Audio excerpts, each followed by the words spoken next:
I'm Dr. Eileen Hale, the COO of TTELT, a project of educators worldwide. And I have a special guest with us today from California.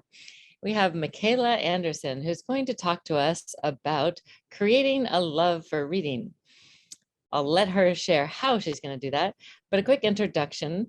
Makaela is currently a senior research associate for education surveys.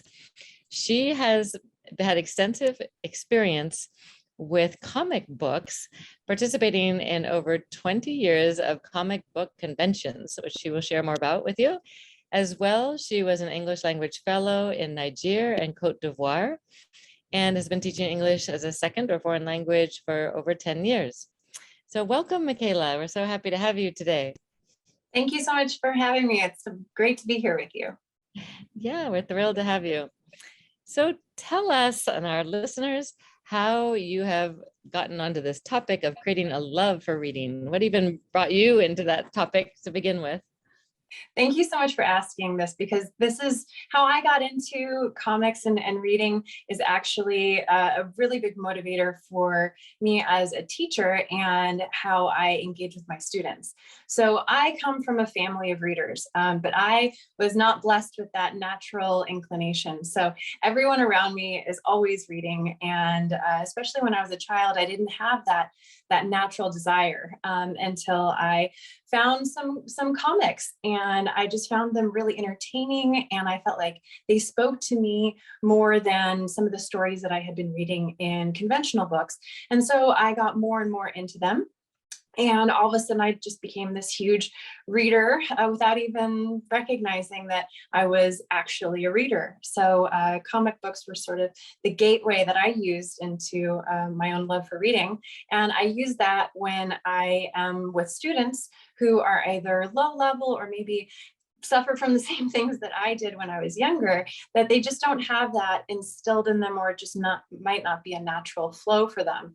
Introducing them to reading through what I call non-traditional texts like comics and graphic novels.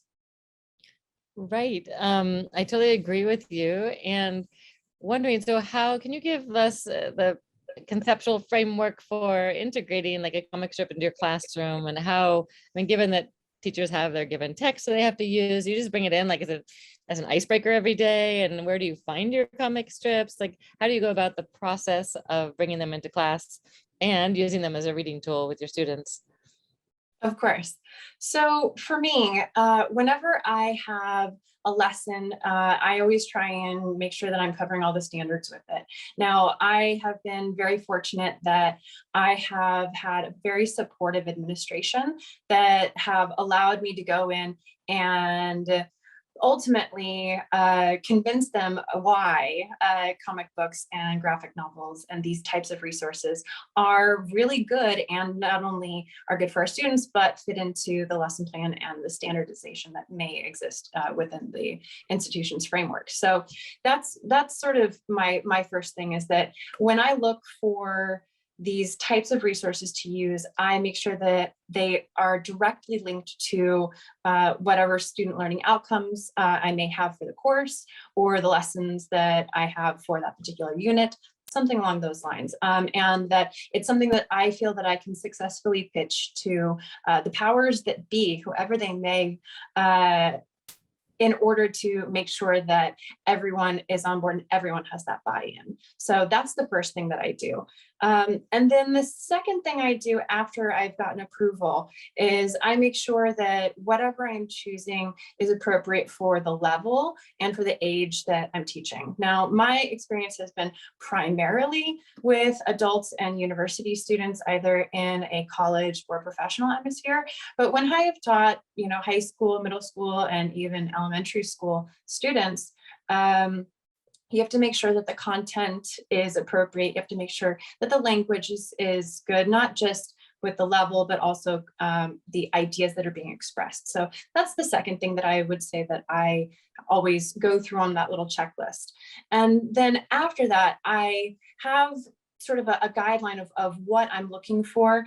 And now I know sort of where to go and some resources that I can look for once I know what my criteria is. And then I just go there, or I ask some of my friends in the comic book and comic world community that might know some information or might have some niche resources that are new or something that I have not been made aware of yet. If I'm not able to find something that really suits my needs, I usually reach out to my community. Great. No, I love your ideas, and those are really valuable tips for our teachers. Can you mention a couple of resources? I mean, and I'm thinking of teachers in other countries around the world, and you have been an educator globally as well. Where's like the first resource you would suggest teachers go to find the best comic strips? Yeah, so there's a couple different resources that you can find, and it's always a little tricky because you want to make sure that you're respecting copyright laws when you do this.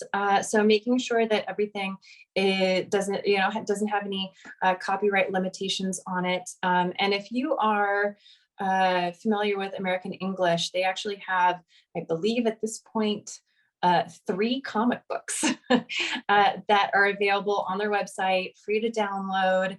And those are great because they're actually meant as educational resources. So they have activities, they have all of these things, and they're geared specifically towards English language learners.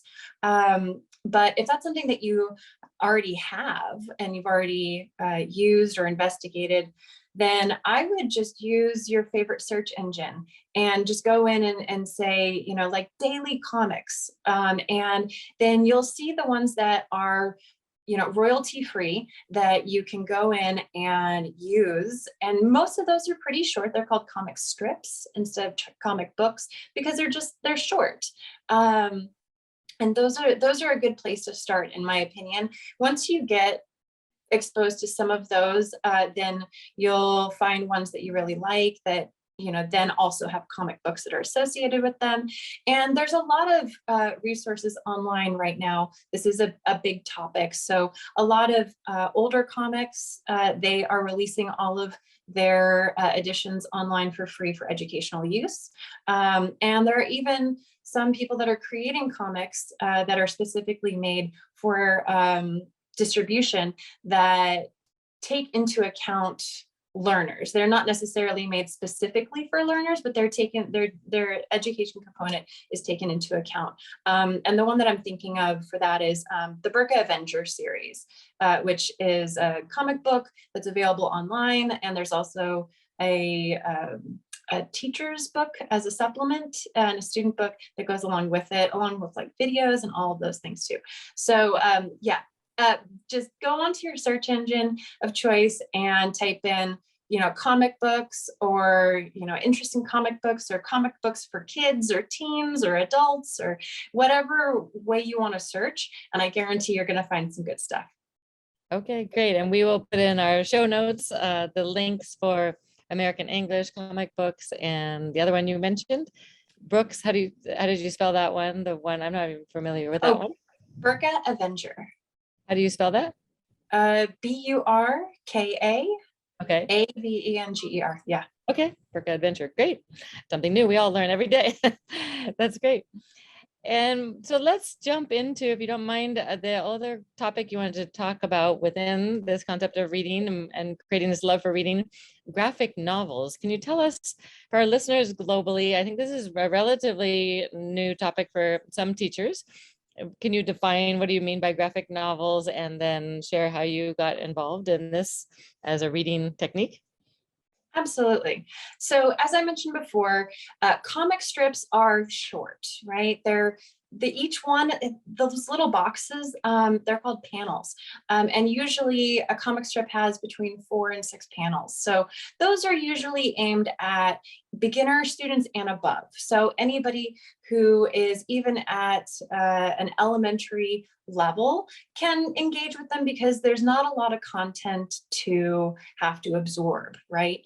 But then again, there are certain ones that are made for more advanced learners or more advanced speakers. So that's why I say they're for beginner students and above, because you'll find a wide variety there. When it comes to comic books, those are really more for intermediate students. I would say like low intermediate students and above, because you just have a little bit more meat to get through in the book. It requires a little bit more of a foundation. But it's a really great resource if you're just trying to bring students into the idea of reading in a foreign language. Sometimes it can be really overwhelming. And I know that whenever I've tried to read books in other languages, even small ones are a pretty big feat. So this is sort of like an intermediate step that I have found that regardless of what kind of students you have, because they're able to go through it a lot faster, it builds their confidence, and then they want to read another one and then another one. And then all of a sudden here, they have all this confidence, all this vocabulary, and they're using grammatical structures. So, and then maybe one day they'll tackle, a book that it was, not a graphic, not with any graphics in it. But a graphic novel is a little different. A graphic novel is an actual book. It's sometimes even longer than a traditional novel would be because it has so many pictures and drawings that are associated with it. So for these types of resources, I recommend that they are for advanced students exclusively because of their length. And many times, some of the books that we even know and would be familiar with have been turned into graphic novels. So some of the American classics that many of us have learned in our literature classes and have gone over and maybe even read ourselves have actually been converted into graphic novel form. So it's a fun thing to do. You just have to have that very, very strong foundation and time and commitment to be able to dedicate to it. So I've even used them in book clubs and in English clubs. We've sort of gone chapter by chapter through them, but each and every time I have made sure that all of the students were of the level that they could accomplish such a goal. That's great. Can you just explain a little bit more the graphic part of the novel? Like, how do you integrate that into the reading, and what does that look like in actuality? Sure. So the graphics that are part of it are like, they're kind of like comic books in the fact that whatever is being expressed in the pictures is there to support what's going on in the text. And sometimes you'll find a graphic novel that has very large pictures or multiple panels within there to show what's going on or to supplement it in some way. But it's always as sort of an assist to give you, as you would with any sort of picture in any kind of book, but there's just more of them. And the other kind of graphic novel is actually a compilation of comic books. So when you have a comic book that has a series, for example, Riverdale, the Riverdale series, some people might be familiar with the TV show. The Riverdale comics have been made into books where they actually create almost like volumes. So you could, in theory, choose one story out of it and consider it a comic book, or when it's read as a complete set, it's more like a novel because it tells a story with an overarching theme that you're going to see present in each one of the chapters, or if you're looking at it from a comic book standpoint, each one of the volumes. So how do you get your students engaged more, have this love for reading with graphic novels? Like, what is the hook? Is it the graphics themselves, or what's the connection that you could help teachers make for their students to really engage at a deeper level of reading? Sure. One of the things that I do with my students the first time I introduce the idea of a graphic novel is I show them how many pictures there actually are. Because many times when they get them, they're very thick and they seem very intimidating. And I know that if I were in the shoes of my students, I would also feel intimidated if my teacher just gave me this book and said, guess what, guys, we're going to read it. So the first thing I do is I break it down and I have them go through and I say, we're not going to read anything. We're just going to look at the pictures, right? And we're going to start getting ideas. We're going to start making some guesses, some educated guesses about what the book could be about, or what the themes are, what the main characters are. And so I get them engaging just with the visual elements first, without going too crazy. You know, especially if it's something where there's a very important twist, you know, I don't let them get to that part of the book just at, you know, at the very beginning. So normally I'll say, you know, the first couple of chapters go up to, you know, page, let's just say 50, and look at all the pictures, and let's talk about what we were able to extrapolate out of just the pictures. And then once they feel a little bit more at ease with it, then I will usually, if I have time, I will usually have us do a bit of reading together. Usually the first couple of pages, depending on how many people are in the class. And then I will give them the rest of the chapter to finish on their own. So it's sort of like I'm taking them by the hand and I'm showing them that they can do this, that it's possible to do it. And the last thing that I want my students to do is take this book home and then go like, oh my gosh, I still feel really intimidated by it. So in getting them to work with it, sometimes even just physically having them open up the book, flip through the pages, you know, read a little bit, it does boost their confidence a lot. So that's something that I strongly recommend that anybody who's going to be using a graphic novel does, because as the moment you'll see they're pretty big books, it just eliminates the intimidation factor, which in my opinion and experience is the major factor that students need to overcome in order to really enjoy and get the most out of it. Great. And just for the sake of time, we're going to need to wrap up, but do you have any resources for graphic novels that you might suggest if they're not readily available at schools and around the world? Are there online graphic novels that teachers can access? Absolutely. So just like with comic books and comic strips, if you just go and pop, you know, into a search engine and say, you know, good graphic novels for, you know, and then you put whatever the demographic is or the theme that you're focusing on for your lesson, then some will pop up. And if it's already online, and if it's already available, then that's actually a really good thing, because then your students don't have to go out and buy it, right? If it's a royalty-free thing, then they can access it on their phone, they can access it on a tablet or any other kind of device, which makes it a lot easier for students to enjoy because they can do it just about anywhere. Yeah, fantastic. Well, thank you so much for these wonderful tips that Makaela has shared with us: comic strips, comic books, and graphic novels.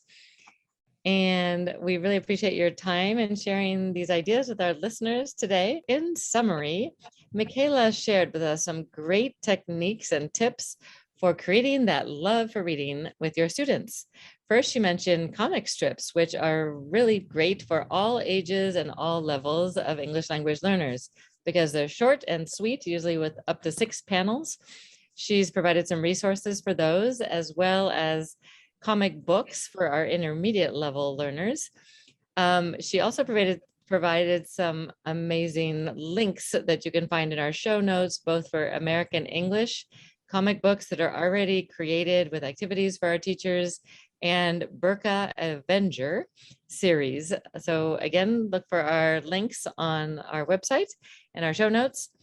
As well, finally, she talked about graphic novels and how to engage your more advanced students in reading with bringing them into the pictures first, the graphics, and eliciting from your students what they imagine the book is going to be about and the characters, who the characters are. So doing a lot of kind of pre-teaching and setting the stage for engaging them in the reading before they even delve into the reading. So thank you so much, Makaela, for sharing these wonderful tips with us today. More than tips, but great resources. And we look forward to having you join us in the future. And we really appreciate your time at the end of a long day, sharing these wonderful resources with us. Thank you so much for having me. It was a pleasure. And I love to share my love for comics. So I hope that the listeners are really motivated to go and find some comics of their own that they can love and share with their students too.